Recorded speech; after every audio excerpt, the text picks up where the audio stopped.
Well, to continue my trend of resuming reviews for Season 7, I thought I'd pick up on an episode that featured only the second appearance of the season of our favorite zebra potion brewer, Zecora. Seriously, I am so happy to see that the show remembers that she exists. I was disappointed that after Season 5 she pretty much vanished, only to be seen in brief cameos like the montage in The Fault in Our Cutie Marks. You'll see my thoughts on her hugely welcomed return in It Isn't the Main Thing About You soon. Today I want to focus on a health of information for several reasons. Other than Philly Vanilli, Zecora and Fluttershy haven't really done anything together as friends, so I was intrigued to see that this episode would revolve around them spending time together.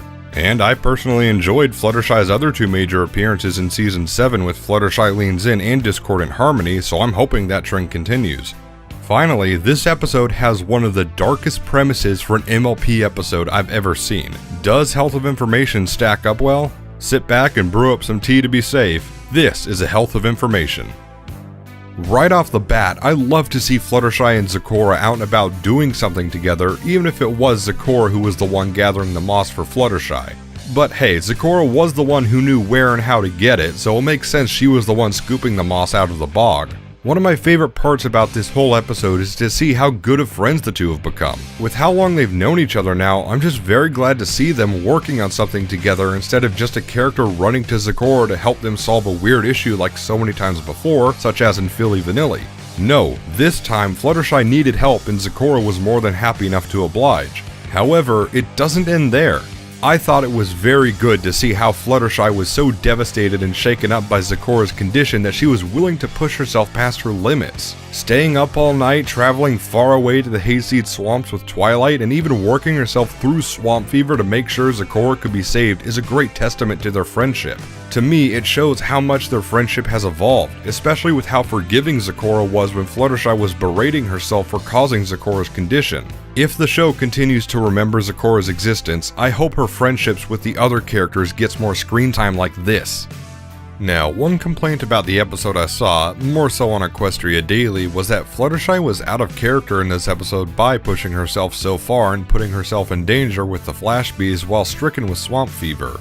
Look, I get that forcing yourself to keep going by foregoing sleep and continuing to work until you pass out for 3 days is highly dangerous, but Fluttershy absolutely had a reasonable catalyst. She wasn't acting out of character at all, she pushed herself beyond her limits because she was so afflicted with guilt over Zecora and she wanted to do whatever it took to save her friend. It's not like she suddenly threw her more cautious and modest behavior to the side, she had a good reason for her actions. Plus, going all night without sleep clearly made her a tad delirious, which was shown throughout the episode until she finally passed out later on thanks to her lack of sleep and catching swamp fever. So Fluttershy wasn't thinking straight due to her guilt over Zecora driving her that far. It was great that she and Twilight essentially swapped roles for the episode and it played out beautifully. Twilight did all she could when researching with Fluttershy, but she knew when it was time to rest so she could be more focused the next day. It was a very rare time that characters swapping roles both made sense and worked. Although this is a major understatement, I can't help but say how dark this episode was. I like that it started out with Zecora helping Fluttershy and Zecora's rhyming rubbed off on Fluttershy was adorable, but holy crap did that quickly make a complete 180. The fact that Zecora was slowly turning from a zebra into a tree is dreadful enough on its own, but to think that the tree that dropped the infectious flower in the bog was once a sapient creature is just grim. Not to mention that now the only thing the tree can do is infect other creatures with the same disease makes the situation even more ghastly. However, I think the worst part is thinking of that creature's last moments. Being unable to move anymore as they become more and more tree, eventually becoming unable to speak or cry out for help that can't do anything since a cure wasn't brought to them in time. Then you apply that to possibly happening to Zecora and that just paints a haunting image in my head that I wouldn't wish on my worst enemy. I believe that's a fate worse than death because the creature truly is not and will not be able to rest peacefully. Then you add in the references to the bubonic plague with how rapidly the disease spread during Mage Meadowbrook's time in the healer's masks. Well, you get the idea. Health of Information may not be the darkest MLP episode ever, but it is definitely one of the darkest, certainly. Thankfully though, the episode had plenty of jokes to help balance the dark undertones. Twilight dreaming about baking and screaming about nonstick pans when Fluttershy burst into her room was a great sequel joke to Twilight dreaming about pancakes in Castle Sweet Castle. I also liked her telling Fluttershy she trusted anyone who lived in a tree since she did live in one for 4 seasons. Fluttershy though, I loved how her lack of sleep led to her not only failing to open the door to Meadowbrook's home, but she actually tried tunneling her way in until Twilight pointed out the handle. Plus, when she was afflicted with swamp fever, I almost died laughing when she zapped Cattail from her sneeze and he went flying back. And for some reason, my favorite gag in the episode was when Fluttershy and Twilight were trying to research the cure after Twilight's adorable disappointment of Meadowbrook's library, and they tried to read off some journal entries from Meadowbrook's childhood. I just liked the amusing entries, but also Twilight admitting this wasn't going to help them, but she still wanted to see how the story with the Colt and the Frog played out. And speaking of Mage Meadowbrook, I thought it was really cool to see an important figure from Equestria's past once again this season. I mean, if Twilight studied her at Celestia's school, she has to be important, right? However, around this time as well, I sort of suspected there was a deeper story going on within the season since this was now the 2nd episode since Campfire Tales to heavily feature ponies from the past.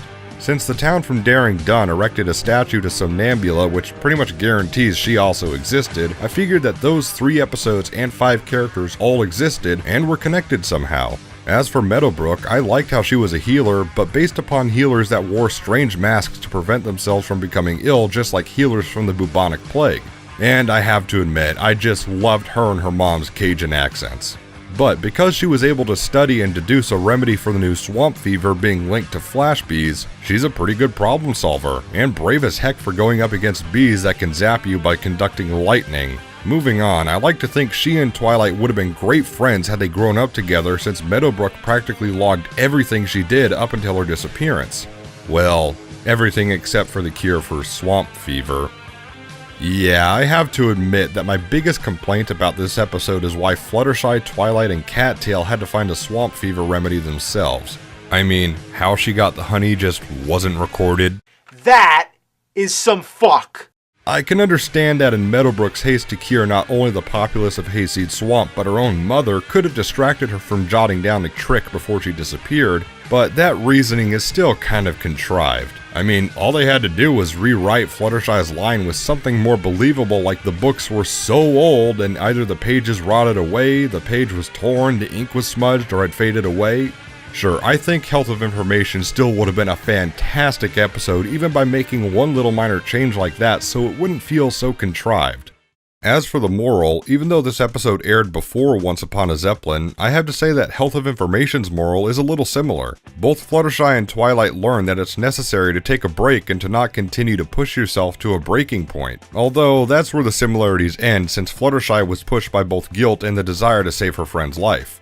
It's highly unlikely you'll ever have to save your friend's life, but it's important to remember to retain as much energy and strength as possible, or else you yourself could fall ill or push yourself too hard to the point you might not be able to help at all. It's understandable that you want to help as quickly as possible, but doing so can cause other obstacles to fall into place that slow you down more than had you just rested when necessary. Plus, it's also dangerous to forsake your own health over someone else's, especially after staying up all night long.